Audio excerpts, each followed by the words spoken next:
This is a story of r.o.a.r, the radio-operated auto racing association.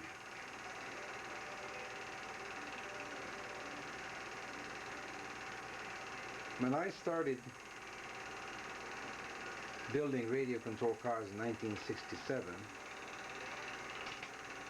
I immediately saw the need to establish basic rules so that the cars can be built to a certain scale so that they can be raced together.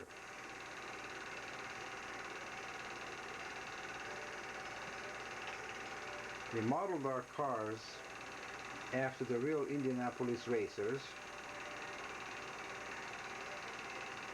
to try to follow their lines as close as possible. A.J. Foyt, John Surtees,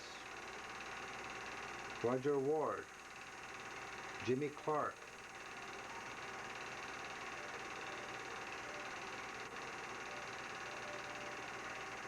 we asked the drivers what they would like to see in the model car, and we tried to follow their input as much as possible.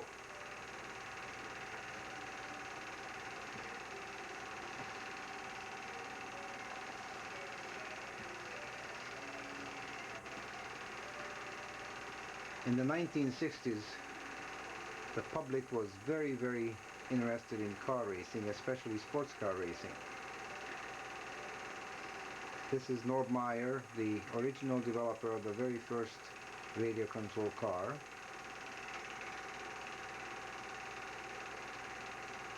And when he decided to build something that nobody has ever done before, he was very courageous because everybody told him it couldn't be done.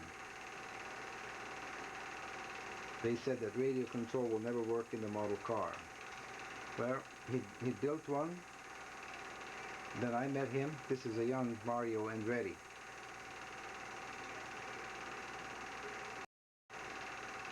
And he built a car patterned after this particular model that Mario drove. We took these cars out to see what kind of reaction we get. And you should have seen those drivers. They blew their minds. We fired up one of these cars, we ran it in front of them, and look at Jimmy Clark looks at the world's first 1/8 scale radio control car. There's Mario Andretti admiring the world's first 1/8 scale radio control car. And the car is really a shrunken down version of the full-size cars. Roger McCloskey from Arizona admired it also.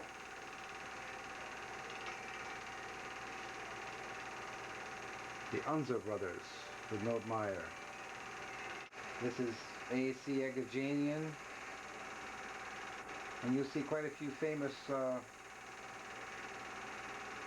stars of road race circuits.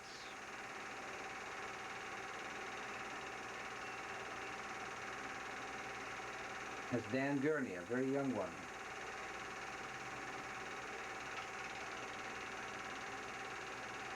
Because the mechanics salon pit row are preparing the cars.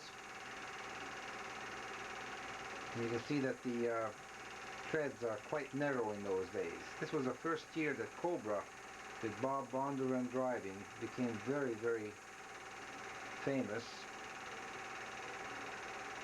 because they had a lot of horsepower with a V8 American engine coupled to a British chassis.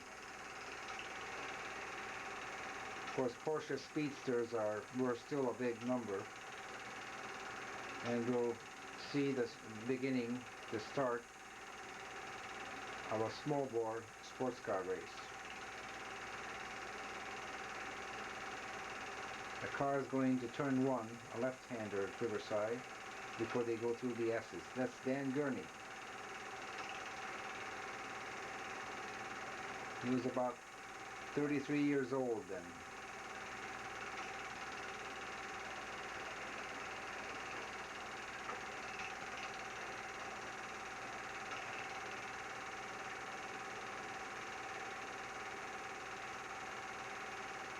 Notice how narrow those tires are compared to today's. That's Jimmy Clark, world champion from Scotland.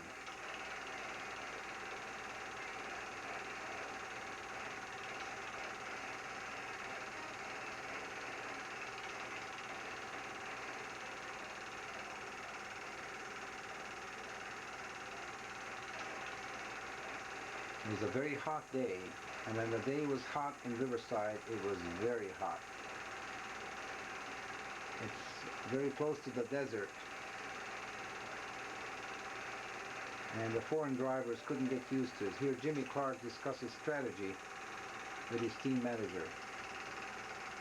Parnelli Jones was a big number in those days.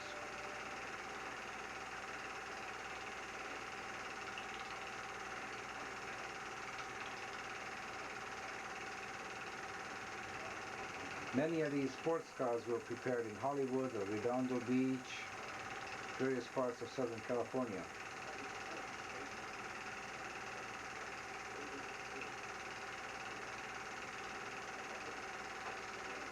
I wish we had sound on this film because that makes all the difference in the world.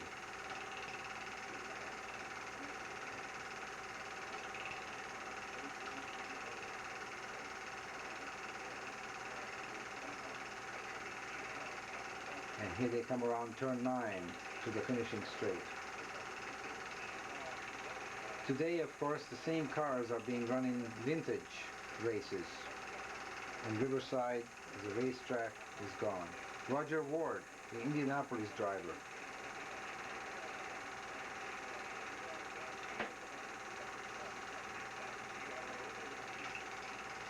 Sports car racing was done more for fun and macho than for prizes in those days. That's Bob Bondurant in a Cobra.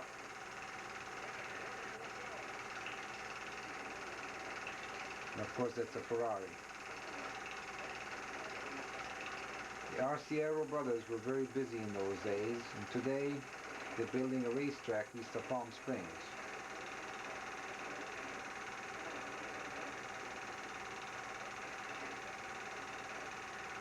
That's Parnelli Jones, just won a race.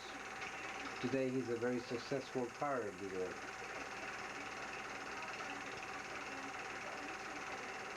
That's yours truly examining a car, and that's a real Ferrari, full size.